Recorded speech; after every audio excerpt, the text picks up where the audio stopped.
저도 사실 코를 골고 있지만요. 다른 사람은 코 고는 것도 듣거든요. 네. 근데 코 고는 소리는 굉장히 다양해요. 네. 아주 그냥 곱게 하시는 분도 계시지만 천둥 소리처럼요. 네. 그 옆집에도 들린다는 뭐 이렇게 과장해서 하시는 분들도 있는데, 그런데 어떤 남편분이 진짜 천둥 소리 좀 크다고 네. 말씀하시는 아내분이 있어요. 네. 그 아내분이 소음성 난청을 앓을 수도 있나요?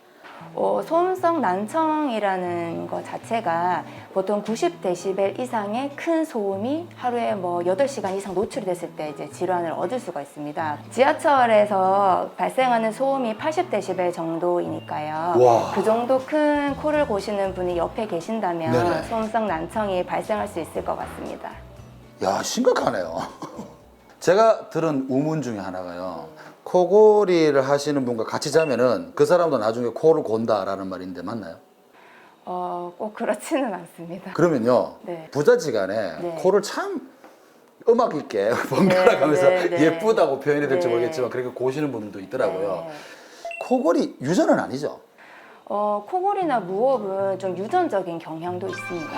네. 왜냐하면 코골이나 무호흡이 발생하는 것 자체가 구강 구조나 비강의 구조에 의해서 발생을 하는 거기 때문에 우리의 이제 하악 구조, 아래 턱의 구조나 아니면 턱이나 편도 크기, 이런 상기도의 길이, 이런 것들이 대부분이 부모로 물려받은 유전자의 영향을 많이 받기 때문에 가족력에 영향이 있다고 봅니다.